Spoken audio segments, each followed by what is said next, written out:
Well, hello, and welcome back to 53.5, a hiking series where I, Thomas Kerr, hike all 50 of the 3,500 footers here in the state of Maine.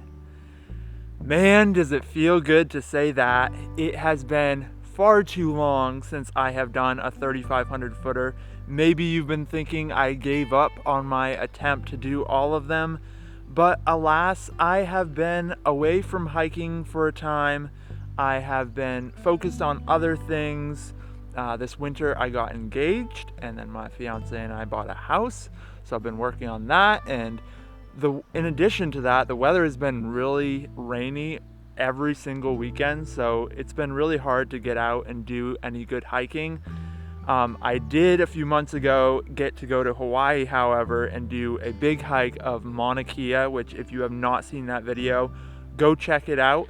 That was a great time and a great adventure to kind of break up this lack of hiking that I've been in. But I am getting back into it. It is now June and the summer is rapidly approaching. I'm very excited for the adventures that will be coming this summer.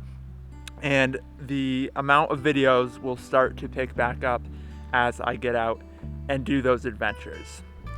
Today, I am doing only one mountain, and it was quite a long drive to get here. It's one of the farthest ones away, so I wanted to get it done. But today I am doing Rump Mountain. Yes, that is the name, Rump Mountain. It is in the westernmost corner of Maine, just over the New Hampshire border. So right now I am actually in New Hampshire. I had to drive into New Hampshire and get to where I'm at now. I was able to drive in a little ways on this road, but I knew the road was closed at some point, and I have reached that point. The road up until this point has been very good, a very smooth dirt road. But now I brought my mountain bike, and I will be biking the rest of the way because there's quite a bit of road leading up to this mountain.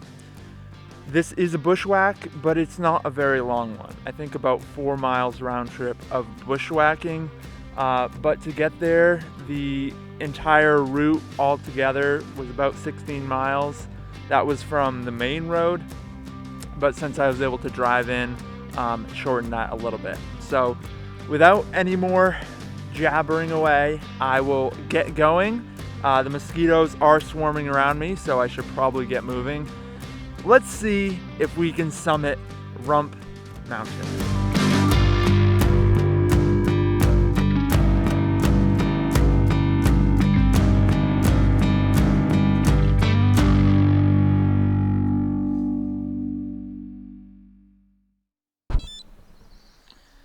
The Garmin is started. I've got the bike here broken out from the cobwebs in the barn, and now we ride.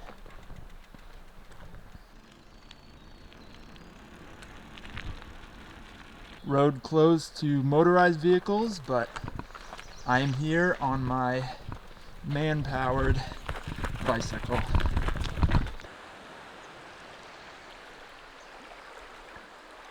I believe this bridge was the main culprit for the road closure. It's obviously safe to walk or bike across, but must not be good enough for cars. I can see there's quite a bit of erosion at either end. What a pretty spot.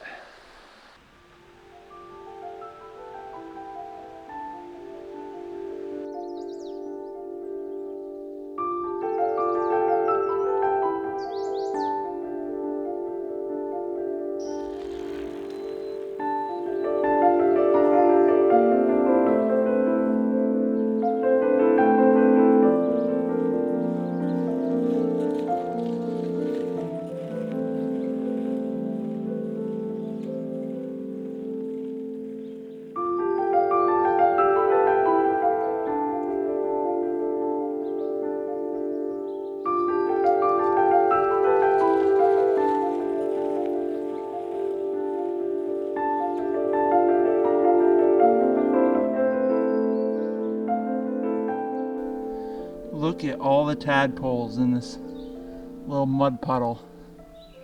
Just swarming. Wonder what that little guy is. Lots of deer for sure. Moose right there. It's my foot for reference. Ooh, that's a good one.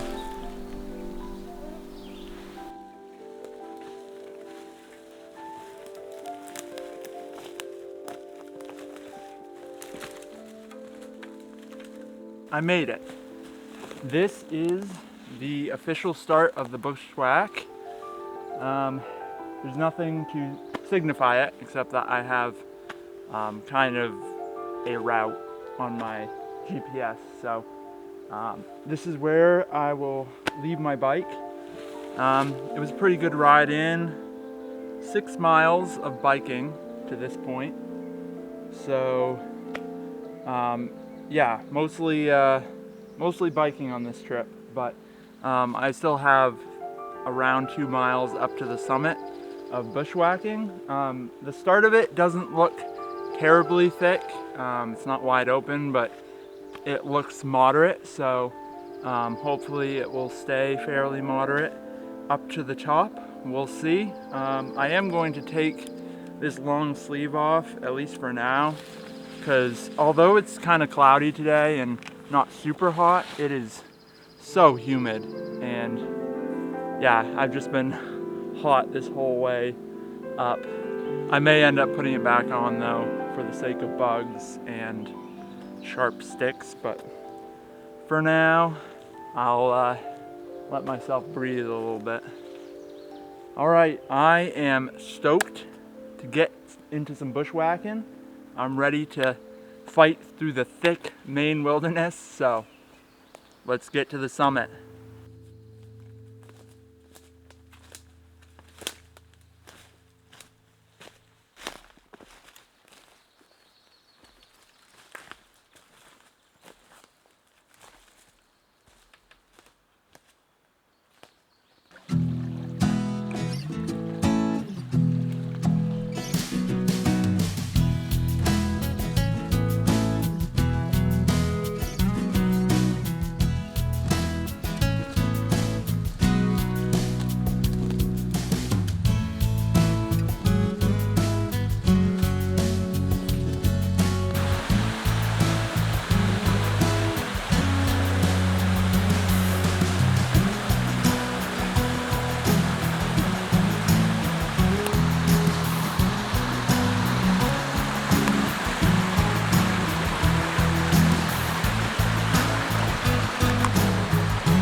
Welcome to Maine, my friends.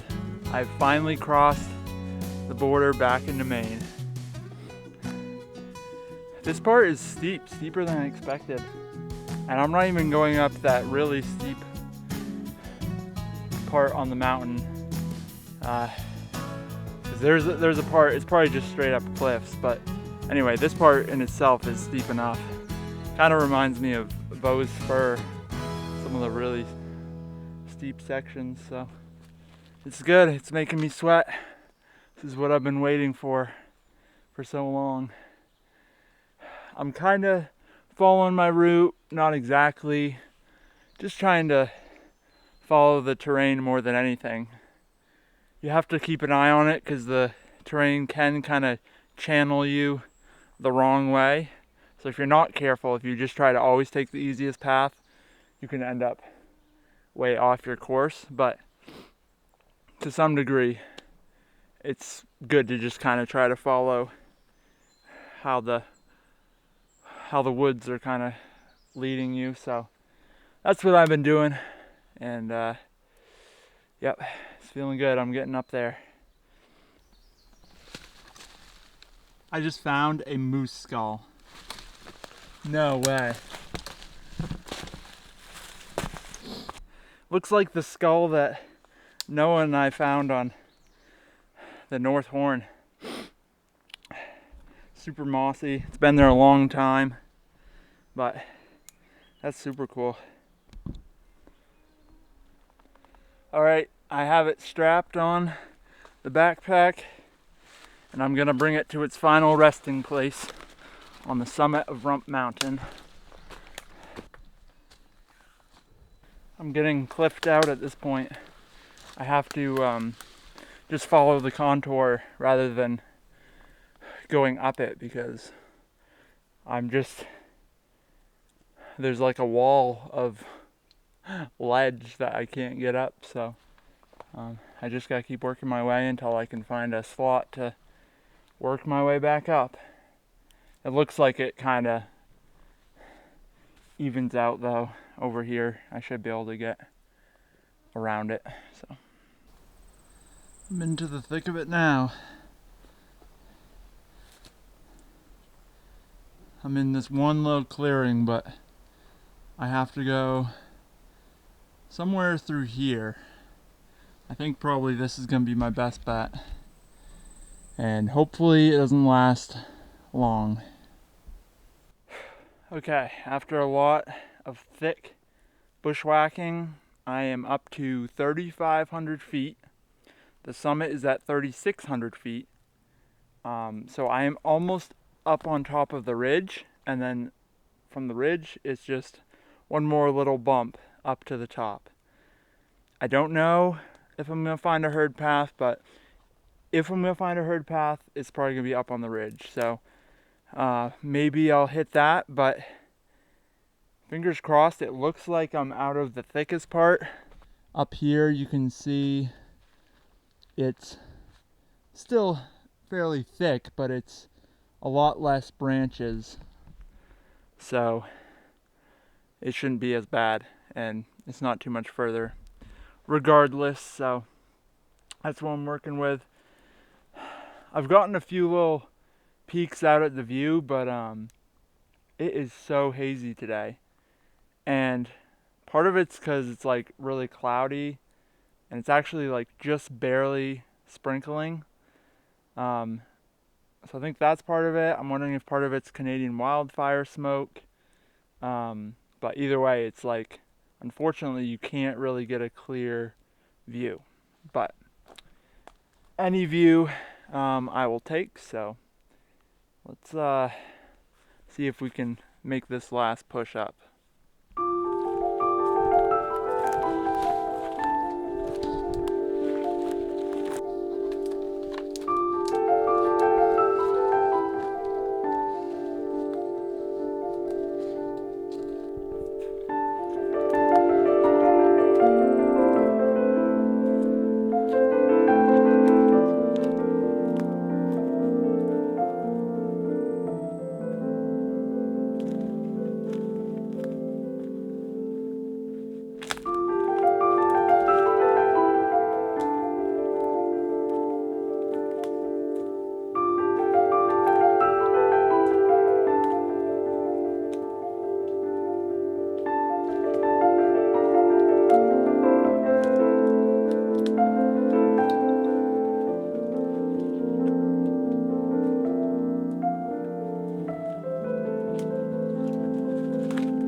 I guess I found the view that I had heard of.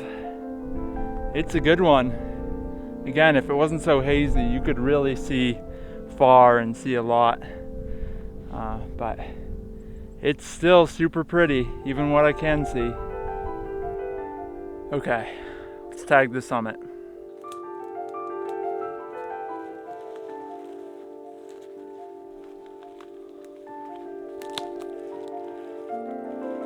Yes!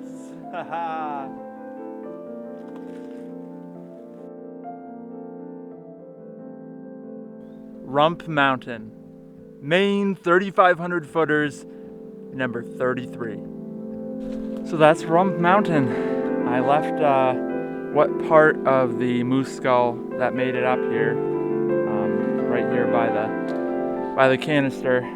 It broke in half partway up, and I felt it break, and I tried to strap both pieces on, and they stayed on there for a little while, and then it fell off again. So I stuck with one piece, and then that piece broke. So I made it with part of the jawbone, but it's better than nothing. So I'm gonna go back to that little viewpoint and have a few snacks, take a little break, and then I'm gonna head back down. I might try a different way on the way down. Coming up was not easy by any means, so I'm gonna see if I can find a better line on the way down. But other than that, I will see you when I get back to my bike. In 3, 2, 1. And I am back with my bike. Took a completely different way down, and it turned out to be a much better way, following the ridge down. There were a lot of kind of open paths. The ridge was pretty open. It was really nice. There was a lot of like what seemed to be old trails from like years and years and years ago. Definitely wasn't like a current trail, but maybe it was an old ATV trail or an old logging trail or something. So if you could find those more open swaths, it was pretty nice. I hit a few thick areas, but not nearly as much as I did on the way up. The way I came down was a lot longer as far as mileage goes than the way up, less direct, but it was just so much more open, and I think it ended up being faster. I'll have to check the time, but anyway, now I can do the 6 miles back to my car, and that will be a wrap for this adventure today. So let's get back to the car. And I'm back to the car. I got in as soon as I could because this area is swarming with mosquitoes. And even as fast as I tried to get my bike and my bag into the car, my car absolutely filled up with mosquitoes. I mean, I just spent the past 5 minutes just slapping mosquitoes, like dozens of them I killed. And finally, I don't hear it humming in here anymore, but it was pretty loud. So anyway, it did rain on me for a little bit on the way back, but it wasn't very long, and it actually felt really good because it was so hot. It's sprinkling again a little bit now, but for the most part, didn't get rained on, so that was good.